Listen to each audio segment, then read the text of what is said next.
Yo, what's good YouTube? Matt here, aka Best Nemo MIA, aka Bilbo Swaggins, and I'm here to give you a quick update on the build. Let's start with the gear check. I have a new bow now, a Harbinger bow. Um, it is, I think, like 260 physical DPS, but the reason why I chose this over the other bow is because of the high crit chance. And here, I'll pull up the side-to-side comparison here.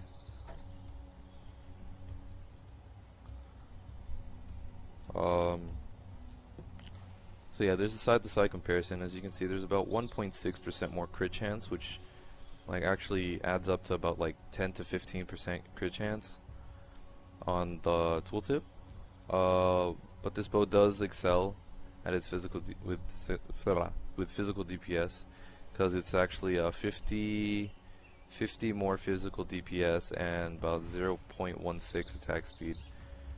Better than the old bow. But the thing is, I have so much critical strike multiplier on split arrow. The crit chance basically makes up for that. And like whenever I crit, I usually one-shot it anyways. So I just want to crit more often. So that's why I got the bow. But anyways, moving on.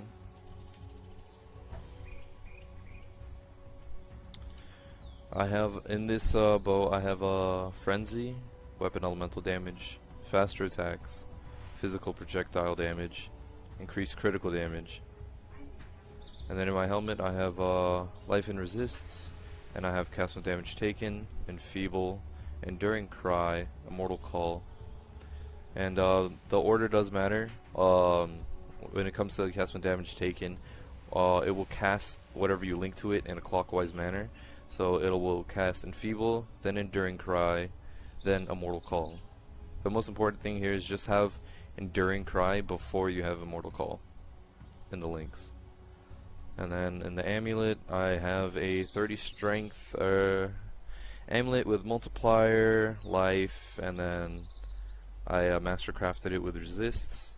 I will be finding a replacement as soon as possible. Hopefully replace that fire damage with lightning if possible, so I can start shocking things. Onto the quiver, I have a pretty decent quiver, I must say, giving me almost 60% crit chance, gives me 26 multiplier, a little bit of life, and some cold resist. Onto the ring, I have a strength ring, perfect implicit. I was shooting for resists here, and then as you see later, it still isn't enough, but that's easy to solve with gear. And as the league progresses, people will find more gear, it will become cheaper, etc, etc. I also needed the strength a lot, so I didn't have to spec into any strength nodes. And then moving on to the 6th link, I bought this for 2 exalts, super cheap, but as a blue I think, but then I crafted it myself. I'm still deciding if I should recraft it, because I don't really need the cold resist, because I'm like super overcapped on cold resist. Here, let's go into like a merciless instance.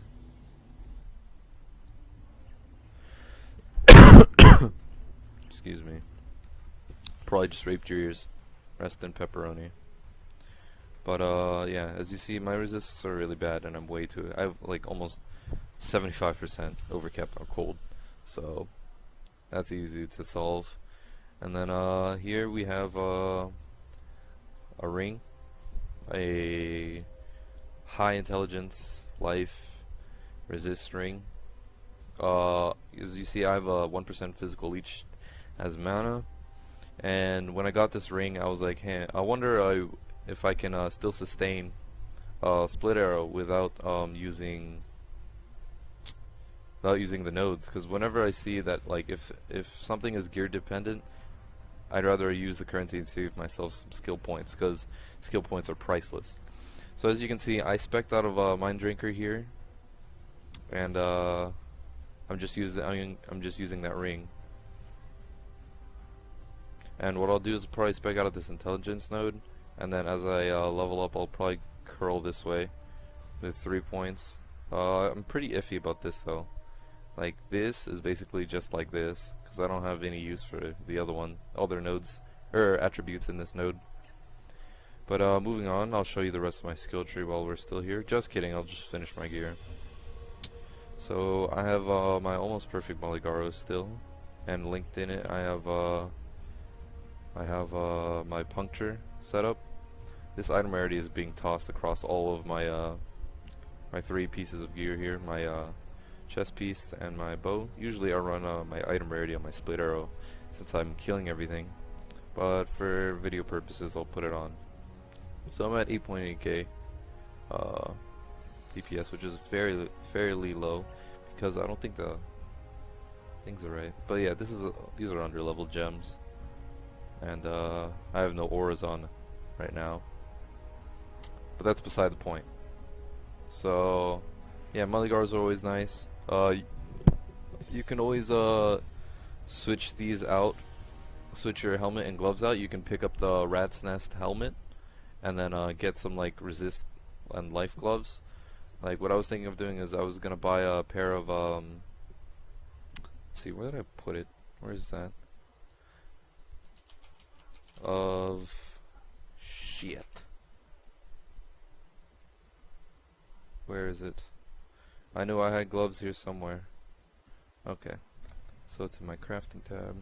Like I was gonna swap them in for these gloves, because these gloves are pretty nice on the eyes if you ask me. Too bad I can't put on life, because it already has max amount of mods. One like, one prayer. But yeah, that's definitely a viable substitute. Like if you have a pair, or if you don't have a pair of Maligaros, you can just put on the rat's nest and just get yourself some nice leech resists and life gloves. For the belt, I upgraded to a rustic sash. It was corrupted. I paid like a chaos for it or two. It's pretty cheap. And then I got perfect blood dances, green, green, red, red. I don't even know why I just told you the colors, you can see. But I got hatred, reduced mana, herald of ice, herald of ash, and yeah. And then we got your life flasks. When building your flasks, I would go with an instant remove bleed for your divine, and then you can go for another remove bleed. And I usually get a non-instant flask because sometimes I run into trouble with like degens, and this definitely helps. I should actually switch this out with you can actually use this if you want. It's a adrenaline flask, makes you move sonic fast. Gotta go fast. But I usually use remove curses so I don't die because I'm like vulnerability'd or something. And then we have a jade flask, just when you're running into some trouble. And then yeah, I have this to help me with mana. And the what's it called? The mana leech on the flask does help as well. So I think that covers most of it.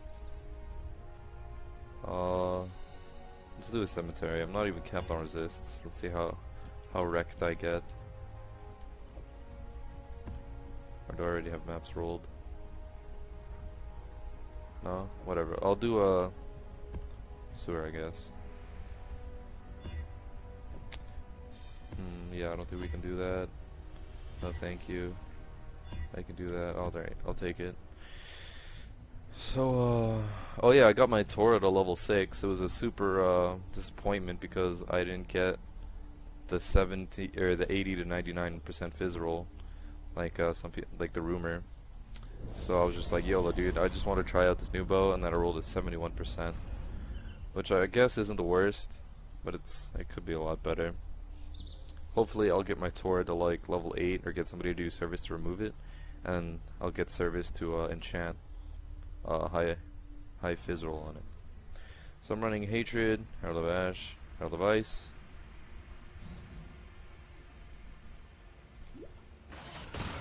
Oh, we have rose here. So yee. My mana is gone. As you can see, with just 1% mana, I can sort of handle it, but 2% would be prime. So I'm just gonna hug the top here as I clear everything around. I have item rarity on? I do, but let's see what it looks like with crit damage. So I'm at 9.5k DPS with charges. It's not bad. Could improve if I picked up more bow damage nodes and whatnot. But right now I'm going to be working towards the lower half of the Scion life wheel to get more tankier.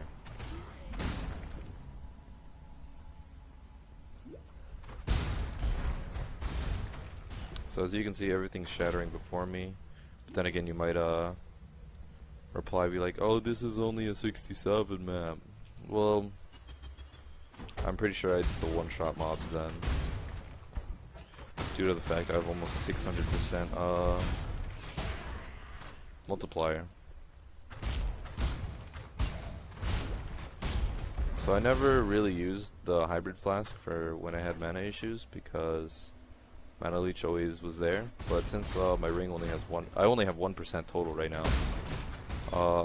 I'm kind of like forced to use the hybrid anyways, but I'm killing a lot of things, so the charges usually fill back up pretty fast.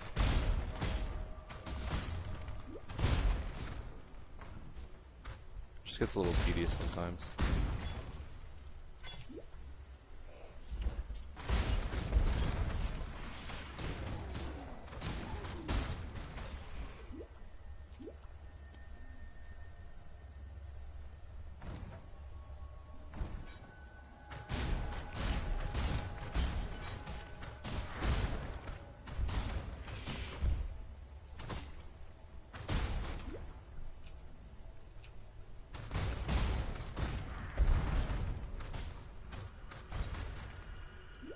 Oh, and for the people that have been asking me, like, why don't you use tornado shot? It's because like tornado shot is very inconsistent. It feels, or is what it feels like to me. Like it just feels like a really, really poopy. What's the right word? Really poopy rain of arrows. Like it's very area based, but it's still I don't know. It just really feels like it. I mean, like, it's a good single target because you have the potential to like one-shot things. And that's what I'm actually thinking of doing, replacing Frenzy with it, and just putting Frenzy in like alone, so I can just build Frenzy charges if I'm ever against like a difficult boss where there is no trash mobs to stack up my Frenzy charges. But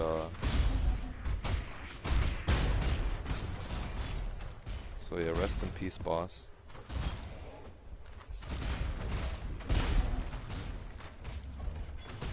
My mana is gone.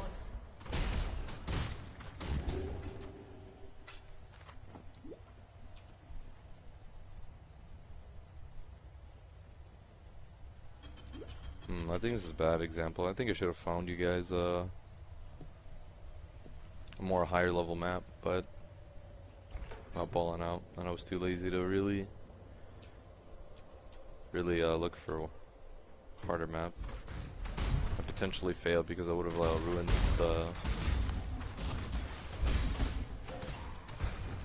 the recording, because I might have done something really stupid or not correct.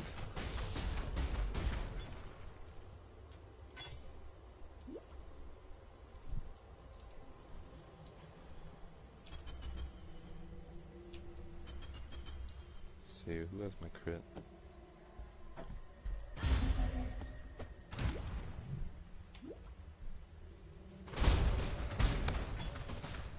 So I'll show you the damage of each of my single targets.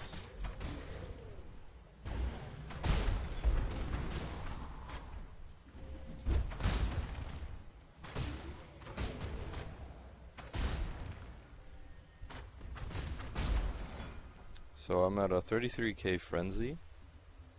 And then if I swap critical damage over to my single target, I'll show you in a second when I get more charges. If there are more mobs to die or be slain. Damn it.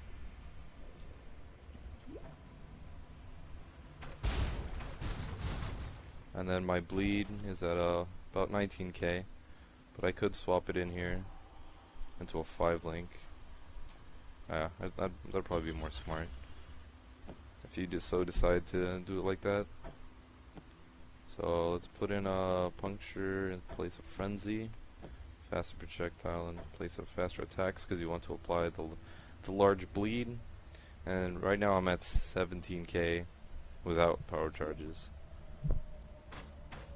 But you also have to keep in mind, it's not as worth to do like a more than a 4 link with a split arrow, or I mean, split arrow, excuse me, with puncture, because there's only so many physical gems you can add onto it. If you want to increase the physical damage you do as much as possible, so you can increase or create a massive bleed. So like if it's a hard boss, let's say you're doing it here, so you want to crit her with puncture and then apply a very large bleed, and then in that time you can just start wailing on her with like some other skill. Like you could just start throwing frenzies at her, and then when the bleed wears off, apply the bleed again, start doing massive deeps. I'm also experimenting with tornado shot, actually, as much as I dislike it and have bad named it. Thinking of using it as a single target skill, because the only time it's ever consistent is when it's like just one target. Like I know it'll hit at least one target. Wow, that was a pretty fast clear. But anyways, hopefully I didn't miss anything. Double checking. I don't know. I put item rarity wherever. I usually put it on split arrow, and I just kill rares with split arrow as well, just to get more loots. But other than that, that's pretty much the build. I'm practically, like, my build is practically complete at this point. Like, I'm probably gonna start going into heavy draw so I can get heavier crits. But then people are also gonna be like, how do you deal with reflect? Well, I have acrobatics and then these nodes, so I have 40% chance to block my own attacks just straight off the block. And I also have Ondar's Guile, which doubles my evasion, not your dodge, your evasion, to dodge projectiles. So right now I'm at a 62% effective reflect proof right now. And these aren't like combined, so obviously I'm not beyond 100%. I'm not at immortality. But anyways, holy shit, this guy just got level 8 master. Well, but yeah, so I have 40% to dodge attacks, and then I would have 62 effective immunity to projectiles. Then I'll pop a Jade Flask, which could be way better rolled, and I'm at 57. Once I break what is it? What did I say? What is it? 40? Yeah, 48% dodge chance. You break the 95% evasion cap by 1%. Therefore, they would have to break through evasion, a 95% evasion roll, and then another 40. Like, what are the chances of that? They're pretty small. But then again, it does happen. That's why I think chain actually helps a lot, because it is a 50% less damage reduction. So your hits won't be as large, but you're gonna hit 2 times more. So originally, if I didn't hit it, I would just hit, like, let's say I fire into a pack. I fire into a pack and all projectiles hit, and it's a reflect pack. So I would technically be taking 7 times 3 per second. 7, oh, no, excuse me, my math is absolutely garbage. So I'd be taking 7 times 13 damage per second, right? But then if I took this, I would be taking about 7 times, is it 7 times 7, or no, it's 21 times 7 damage per second, which sounds like a lot, but then again, these are all a bunch of smaller hits, and each one can be dodged or evaded. So, my explanation was probably absolutely garbage, and I probably just mind-fucked the shit out of you, and you're probably thinking, wow, dude, this build is shit. But it's kind of not, if you really think about it and how chain works. I will be experimenting with a drill neck and 100% evade or pierce chance builds in the future, so stay in tune for that. And I think that those are my final notes for the build. Thanks for watching, and before I forget, please do give me some feedback. I'd like to improve. I'd like to help. And yeah, thanks for watching, guys.